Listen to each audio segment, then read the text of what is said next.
This video is made for entertainment purpose. It doesn't mean to hurt anyone and don't take it seriously. वाह क्या लड़का है। मैंने आज रात भर बहुत सफ़ेद पदार्थ उड़ाया जो आप ये शीशे पे देख सकते हो, जिसकी वजह से मुझे कमजोरी महसूस हो रही है। तो मैं सुबह उठ के कमजोरी चेक ही कर रहा था कि इतनी देर में मेरा फ़ोन बजा, क्योंकि ये मेरा खुफिया फ़ोन है जिसपे फ़ोन बहुत कम आता है। तो मैंने तुरंत फ़ोन उठा लिया और बोला। फ़ोन पे एक महिला थी जिसने मुझसे पूछा कि किस कलर की चड्डी पहने, और बस इतना ही पूछ के उसने फ़ोन काट दिया। इस समय में मैं आप बबूला हो चुका था क्योंकि मुझ जैसे शरीफ लड़के को एक लड़की ने छेड़ दिया था। तो मैंने दोबारा फ़ोन लगाया और बोला। उसका भाई बाप एक करके मैं खुशी हो रहा था कि इतनी देर में उसने एक फ़ोटो भेजी और बोली पत्ते बना घोंसले। मेरी तो 7 पुश्तें ससुरी अनपढ़ थी, तो मैं कौन सा पढ़ा लिखा हो जाता। इसी वजह से मुझे ये मैसेज घंटा समझ नहीं आ रहा था। मैंने अपना फ़ोन अपने पास बैठे प्रोफेसर साहब को दे दिया और बोला पढ़ तो तनिक का लिखा है। प्रकृति से मिले 576 मेगापिक्सल के अपने दोनों कैमरे का इस्तेमाल करके वो इमेज पढ़ने लगी और थोड़ी देर बाद मुझे वापस करके कहती हैं कि तुम्हें सरकार ने अंडरकवर एजेंट बना के बुरुंडी नामक देश भेजा है। अब इस समय मेरे ऊपर खुशियों की बारिश हो रही थी। मैं इतना ज़्यादा खुशी हो गया था कि खुशी के आंसू मेरी गांड से बहना चालू हो गए थे। तो मैंने अपनी गांड को समझाया कि बहना बंद करा और उसी बहती गांड के साथ मैंने अपना बैग उठाया और बुरुंडी नामक देश के लिए मैं निकल पड़ा। मैं घर से निकल तो पड़ा था, लेकिन मुझे वहाँ जाने का रास्ता नहीं मालूम था। तो मुझे लगा कि चलो स्टेशन पे चलते हैं, कोई ना कोई ट्रेन तो मुझे वहाँ पहुँचा ही देगी। स्टेशन जाके मुझे पता चला कि ये वही ट्रेन है जो मुझे बुरुंडी लेके जाएगी। तुम नंबर मांगोगे, मैं नंबर दूंगी। और फिर ट्रेन पे मैं चढ़ गया और गाना बजा लिया कि बुरुंडी। और आखिरकार मैं बुरुंडी के रेलवे स्टेशन नामक एयरपोर्ट पे उतर गया। उस एयरपोर्ट के बाहर मैं 2 घंटे खड़ा रहा और वहाँ खड़े खड़े मैंने खूब लड़कियाँ ताड़ी, जिसके कारण मुझे वॉशरूम जाना पड़ा।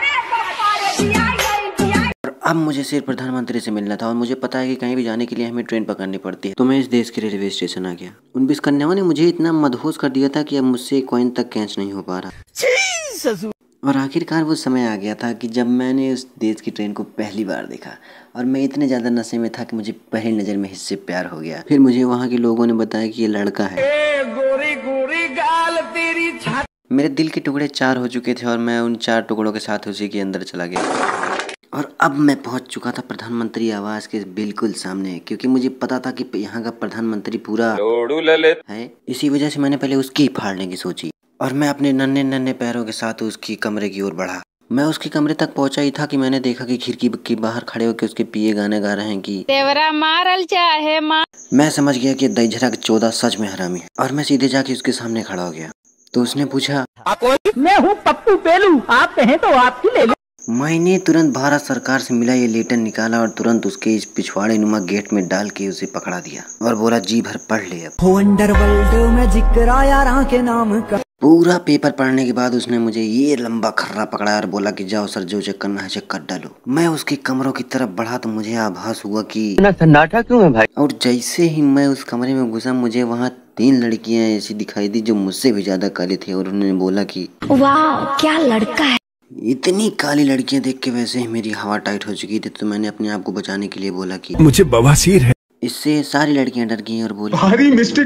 और फिर मैं चुपके से जाके एक कोने में छुप गया और सबके कामों पे धीरे धीरे नजर रखने लगा।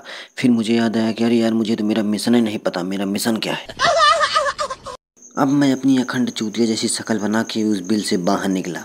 मैंने अपने ना दिखने वाले इस फोन से तुरंत भारत सरकार के पास फोन मिला और पूछा कि मेरा मिशन क्या है, आपने ये तो बताया ही नहीं। तब उधर से जवाब आया कि तुमको पता करना है कि सैया लहंगा उठा के दनादन क्यों मारता है। मैं तुरंत वहाँ के हेड ऑफिस चला गया और मैंने उनसे पूछा कि ये सवाल का जवाब क्या है। तो उन्होंने कहा कि जी हाँ सर, ये रेप मेरी हुई थी। और हाथ से इशारा करके बताने लगे कि मेरे साथ ये दुष्कर्म यहीं पे किया गया था, चाहे आप उनसे पूछ लो। मैं इस समय उतने गुस्से में था कि मेरे मुंह से बस एक ही चीज निकली, क्योंकि मुझे गलत मिशन में भेज दिया गया था और मुझे ये समझ में आ गया था कि ये बिक गई है गवर्नमेंट। अब मेरी किसी को ना दिखने वाली घड़ी ने बताया कि तुम्हारा अंडर कवर रहने का टाइम खत्म हो गया, अब घर लौटो। और मैं अपना सक्सेसफुली मिशन पूरा करके वापस लौट आया।